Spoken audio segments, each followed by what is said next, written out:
Okay, so reinforcement in Dark Souls Remastered can get a little bit muddled and confusing for new players. So I'm going to do my best to explain this in a way that makes sense. But to get started, I want to go over blacksmiths. Now there's 4 of these guys in the game. You have to find all 4 of them. And each one has a special skill. So that's why you have to find all 4. There's also embers you're going to be collecting as you go about Lordran. And each of these embers will be given to a certain blacksmith. Now, you'll have to find them all, and each one of them does a different thing, and you'll have to figure out which blacksmith to give them to. But Rickert at New Londo, he's kind of your magic go-to blacksmith. He's also probably the first one you're going to find. His default ability is ascending magic weapons. You're also going to be giving him the enchanted ember and the large magic ember if you find them. Don't forget about him if you're a mage base character. Andre's probably the most popular blacksmith and the one you'll more likely go to because he can reinforce your normal gear to plus 15. You'll have to give him the large ember to get your plus 5 weapons to plus 10, and a very large ember in New Londo to get them from plus 10 to plus 15. His default ability is making raw weapons, but you can also give him 2 divine embers and an occult ember later in the game. Andre is probably going to be the most important one overall. The Catacombs has another blacksmith that a lot of people may miss, called Vamos.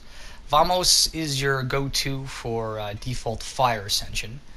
He can also be given the large fire ember and the chaos ember to make higher tier elemental fire-based weapons. So don't forget about him if you're looking to do that kind of stuff. Now over on Anor Londo is our gentle giant blacksmith. He's the guy responsible for ascending those boss weapons that you've been collecting all those boss souls for. So don't forget about him. He is the only guy that can do that. He also has a default ability to make lightning weapons, and you can also give him an ember of his own, the crystal ember, to make crystal weapons. Now I want to explain the next bit as easily as I can. So to do that, I'm going to be dividing the weapon types into 4, just for the sake of discussion. So we've got normal weapons, which would be, weapons you ascend with Andre, the plus 5, the plus 10, and the plus 15 respectively, for just normal base weapons using normal Titanite. Ascended weapons are going to be weapons you've gotten the plus 5, and then you can either move them up to magic, divine, fire, or raw, and they will either use large Titanite or green Titanite. Elemental weapons are the ones that go up a next step from that. Lightning weapons are always going to be elemental because they start at plus 10. But you can also move a magic 5, a fire 5, or a divine 5 to a divine 6, magic 6, fire 6. And those can go to plus 10 also as elemental. You can also make chaos elementals with Vamos as the other option for elemental. And then of course crystal weapons technically fit that description too. And here's the real tiers right here. Normal, ascended, elemental, rare. Rare is going to be the boss weapons, anything with twinkling Titanite that you find laying around, and those dragon weapons. But you can see here the types of Titanite you'll need for each one, so just freeze the screen if you need to look at it. And yeah, now that you know what the materials are, what exactly does that all mean? Well, normal, ascended, elemental, rare. Now you'll see here that ascended and elemental get the most complicated, elemental especially. Basically, ascended are those default skills that each of those blacksmiths will perform for you, and elemental is when you give them the stronger ember for that corresponding skill. So, for instance, giving Andre both divine embers, or giving Vamos the larger fire, and Rickert the magic. You can ascend the normal ones to the higher tier. And then, of course, rare weapons, as you can see, only go to plus 5, but they're a little bit different. So I kind of want to go over exactly what's involved with each of this. The easiest ones to do, believe it or not, are the rare weapons. If you're finding a special weapon in the game world, like a Stora's Straight Sword, or you get one of those Black Knight weapons to drop, what'll basically happen is you're only going to need one type of material. All those weapons, those unique ones from the rare tier, will use twinkling Titanite. You'll never need any other material save for just twinkling. Now, twinkling you could buy eventually from the giant blacksmith. You can also buy green Titanite, large Titanite, and Titanite shards. What you can't buy are slabs, you can't buy Titanite chunks, and you can't buy the colored chunks for the high tier elementals. So when you get to those two brackets, when it comes to anything that goes from plus 10 to plus 15, or any of the higher tier elementals, you're going to be in a territory where you may only find enough Titanite in the game to make one or two of those weapons, maybe just one depending. So be very circumstantial with those. Don't be willy-nilly with doling out white Titanite if you're not sure exactly what you're going to be doing with it, because you might run out and you might not have another opportunity to get more. But for the other ones, at least for Ascended and the Twinkling Titanite, it's a little bit easier to come by. You can also farm dragon scales via Covenant Sign if you get to a point where you actually need some, although you do get a lot of scales in the game, especially if you go to Ash Lake. And Demon Titanite will eventually become pretty common once you realize the last Titanite demon of the game respawns. You can always farm him, although it gets a little bit tough. But basically, I want you to understand that the materials are going to be there for the most part. Without getting too complicated, I want you to think of Divine and Magic with their corresponding plus 10 variants, or plus 5 Occult or Enchanted, respectively, as kind of a scaling based thing.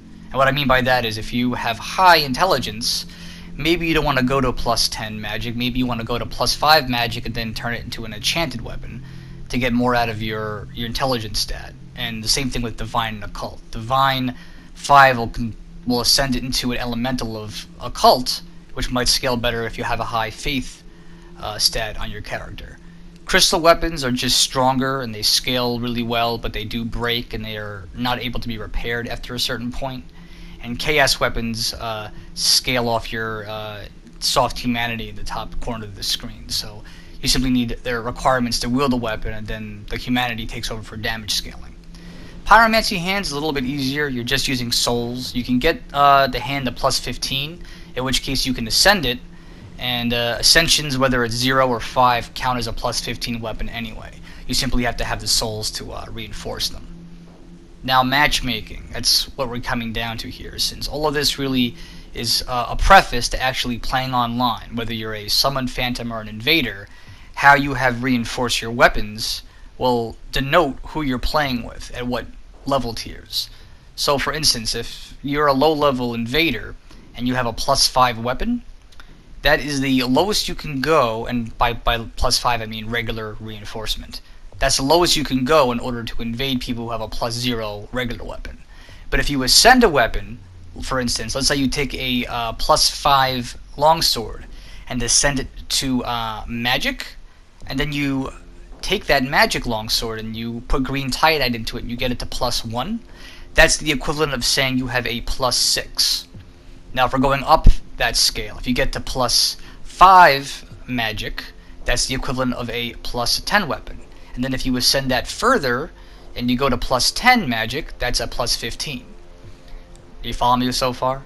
Twinkling boss weapons and dragon weapons are a little bit stranger because they only go to plus 5. So basically, if you find a Black Knight weapon when you kill a Black Knight, or you pick up the Astora's sword, what will happen to your character is they're automatically going to be scaled at plus 5 regular. So if you haven't reinforced anything yet, but that first Black Knight drops his Black Knight sword, whether you like it or not, and whether you get rid of the weapon or put it in your item box, you're always going to be scaled at plus 5 minimum for that playthrough. Alternately, if you reinforce one of those weapons with Twinkling Titanite, the scaling is very strange. I believe because you only go to 5 on Twinkling and Dragon weapons, if you do like plus 1, it goes up 2. So a plus 1 Twinkling weapon or a Dragon weapon is equivalent to plus 7 normal.